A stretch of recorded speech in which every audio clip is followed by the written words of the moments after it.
Hello everyone, once again welcome back to my channel Yashika Mehta. स्वागत है एक बार फिर से आप सभी का मेरे यूट्यूब चैनल पर। And today in this video we will cover human physiology part 4 that is excretory system. आज इस वीडियो में कवर करने वाले हैं एक्सक्रीटरी सिस्टम क्या होता है, कौन कौन से ऑर्गन्स इन्वॉल्व होते हैं, कैसे काम करता है। सो गाइस, वीडियो को अंत तक देखिएगा। And if you are new to my channel then hit the subscribe button and press the bell icon to get the notification every time. So guys, let's get started.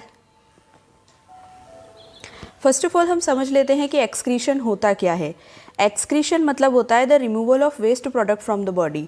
मतलब हमारे शरीर से जो भी वेस्ट है, जो भी ऐसी चीज़ें हैं जो खाना खाने के बाद जो रेसिडुअल बचता है, उसका रिमूवल जो होता है, मतलब जब वो शरीर से बाहर जाता है, उसी को हम एक्सक्रीशन कहते हैं। अब इस एक्सक्रीशन के अंदर बहुत सारे ऑर्गन्स इन्वॉल्व रहते हैं, लेकिन मेनली जो एक्सक्रीट ऑर्गन्स रहते हैं वो कुछ इस प्रकार से हैं, जैसे कि लंग्स, स्किन और यूरिनरी सिस्टम। अब कुछ लोगों को लग रहा होगा कि स्किन कैसे है एक्सक्रीटरी ऑर्गन, तो इसके बारे में भी हम डिटेल में बात करेंगे। ओके, सो गाइस आगे देखिए। सबसे पहले हम बात करेंगे लंग्स की, कि लंग्स कैसे एक्सक्रीटरी ऑर्गन के रूप में काम करता है।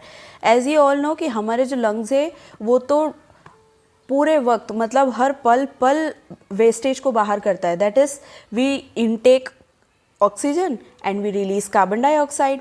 तो ये जो प्रक्रिया है ये बार बार होती रहती है, और carbon dioxide as a waste product है हमारी बॉडी में, जो कि हर वक्त हमारे शरीर से बाहर जाता है। इसी को कहते हैं एक्सक्रीशन। यहीं से हमने बोला है कि लंग्स जो होते हैं, इसीलिए ये काय में इन्वॉल्व होते हैं आपके एक्सक्रीटरी सिस्टम में, इसी कारण से होते हैं। बिकॉज जो ऑक्सीजन ले रहे हैं, जो कार्बन डाइऑक्साइड रिमूव कर रहे हैं, तो ये भी क्या है, ये एक वेस्टेज को रिमूव करने की प्रक्रिया यहाँ पर भी चल रही है। इसलिए लंग्स क्या होते हैं, आपके एक्सक्रीटरी ऑर्गन्स होते हैं। चलिए आगे देखते हैं। अब स्किन कैसे है एक्सक्रीटरी ऑर्गन।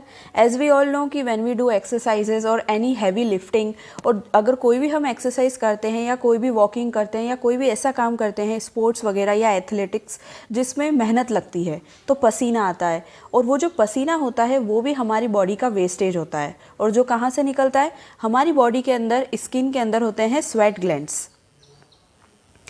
स्वेट ग्लैंड्स होते हैं, उन स्वेट ग्लैंड्स से जो होता है आपका पसीना बाहर निकलता है।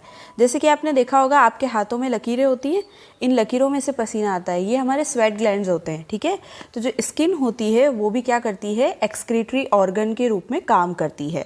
Is that clear. चलिए आगे बढ़ते हैं।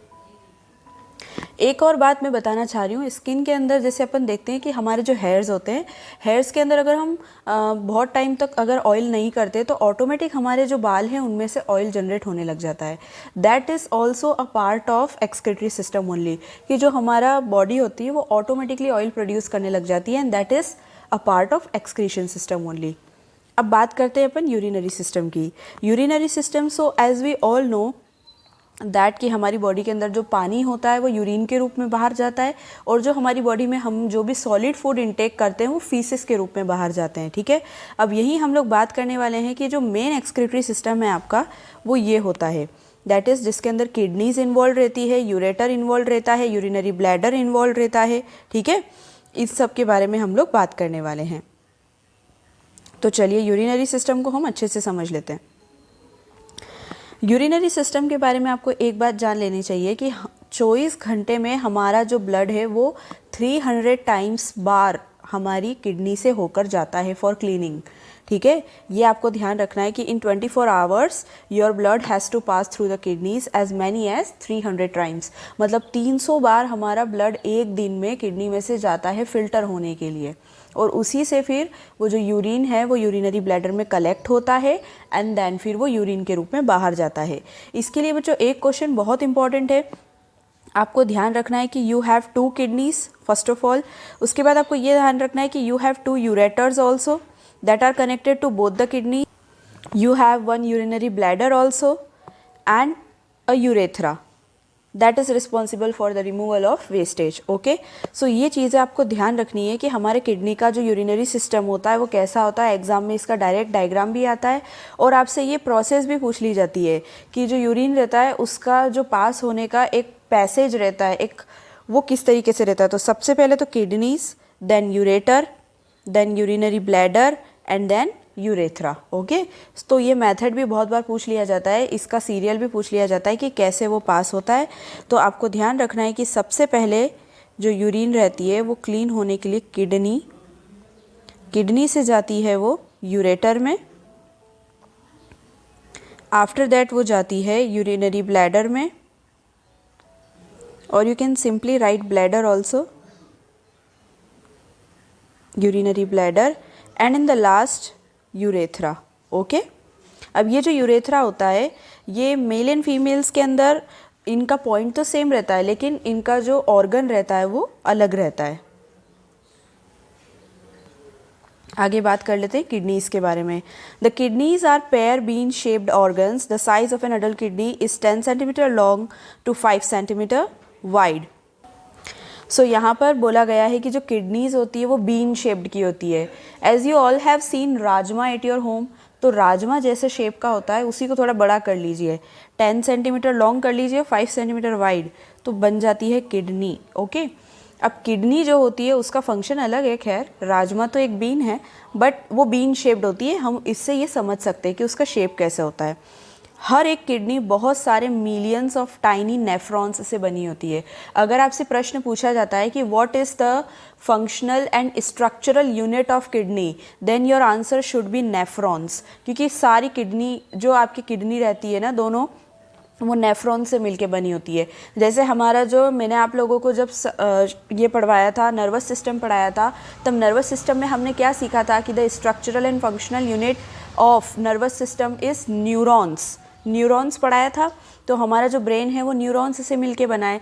ऐसे ही जो हमारी किडनीज़ है वो नेफ्रॉन्स से मिलके बनी है। ठीक है, अब नेफ्रॉन्स क्या होते हैं? नेफ्रॉन छोटे छोटे स्मॉल फिल्टरिंग यूनिट्स है किडनी के, मतलब ऐसे फिल्टरिंग यूनिट जो किडनी के अंदर जो भी चीज़ आ रही है फिल्टर, जैसे ब्लड आता है तो ब्लड को फिल्टर करने में नेफ्रॉन्स मदद करते हैं। Water and waste like urea and salt filter from the blood in the nephron. Nephron में क्या होता है? जो भी वाटर आ रहा है और वेस्ट आ रहा है जिसके अंदर यूरिया और सॉल्ट है, वो दोनों चीज़ें फिल्टर हो जाती है ब्लड में से। कहाँ पर? नेफ्रॉन की मदद से किडनी के अंदर। ठीक है, चलिए आगे चलते हैं। ये स्ट्रक्चर बहुत बार पूछ लिया जाता है नेफ्रॉन का, दिस इज़ वेरी इंपॉर्टेंट। इसके अंदर आपको सब कुछ ध्यान रखने की ज़रूरत नहीं है, केवल जो मैं मार्क कर रही हूँ ये बोमेन्स कैप्सूल आपको ध्यान रखना है। ये जो सेंटर पार्ट में आप देख रहे हैं ना circular structure, this is the Bowman's capsule. इसके अंदर जो सेंट्रल के अंदर जो लिक्विड भरा होता है, या फिर कह सकते हैं कि जो बीच के हिस्से में जो चीज़ मौजूद होती है उसको कहते हैं हम लोग ग्लोमेरुलस। ओके, एंड जहाँ से ये कलेक्ट करता हुआ आगे बढ़ता जाता है, जो यूरिन है वो क्लीन होता हुआ आगे बढ़ जाता है, इसको कहते हैं लूप ऑफ हेनले। ठीक है, this is the loop of Henle. ये जो जा रहा है ना ऐसे नसों के जैसा, and in the last you have to remember this collecting duct. This pipe structure is known as the collecting duct. So this 4 things you have to remember about the nephron. अगर आप इतना भी लिख के आ जाते हैं then to you will get full marks. Okay, और यहाँ पर एक चीज़ और ध्यान रख लीजिए, ये कॉन्वोल्यूटेड ट्यूब्यूल है। ठीक है, मतलब मुड़ा हुआ ट्यूब जैसा स्ट्रक्चर होता है इसका। ये डायग्राम आपसे पूछ लिया जाता है, इसलिए आपको ये डायग्राम अच्छे से ध्यान रखना है कि नेफ्रॉन का स्ट्रक्चर कैसा होता है। It has been asked many times in the examinations. So guys, wish you all the very best for your examinations. So now we will talk about excretion in plants. जिस तरीके से humans में excretion होता है ऐसे ही plants में भी होता है। Plants excrete through leaves. Okay, ये आपको ध्यान रखना है। जो पेड़ों की पत्तियां झड़ती है ना, जब वो हरी से लाल हो जाती है, स्पेशली ऑटम सीजन में, उसी को हम एक्सक्रीशन कहते हैं। और भी बहुत सारे तरीके, जैसे प्लांट्स के अंदर कभी आपने गम देखा होगा, ठीक है, कुछ निकलता है गोंद जैसा, दैट इज़ ऑल्सो एक्सक्रीशन। फिर रबर जो होता है, जो हमें प्लांट्स से मिलता है लेटेक्स के फॉर्म में, वो भी क्या होता है? प्लांट का एक्सक्रीशन ही होता है। तो ये चीज़ आपको ध्यान रखनी है। And plants also exhale and inhale, as you all know that plants intake carbon dioxide and exhale oxygen. तो ऑक्सीजन उनके लिए क्या हो गया? एक वेस्ट प्रोडक्ट हो गया, जो हमारे लिए क्या हो गया? एक यूज़फुल, हमारी प्राण वायु हो गई। ठीक है, इस तरीके से हम समझ सकते हैं कि जो प्लांट्स के लिए वेस्टेज है वो हम लोगों के लिए यूज़फुल है, और जो हम लोगों के लिए वेस्टेज है दैट इज़ कार्बन डाइऑक्साइड, वो प्लांट्स के लिए यूज़फुल है। तो एक्सक्रीशन हर एक ऑर्गन में होता है। जो भी लिविंग बींग्स है सभी में किसी ना किसी तरीके से एक्सक्रीशन होता ही है। Okay, so guys, thank you so much for watching this video. Meet you in the next video.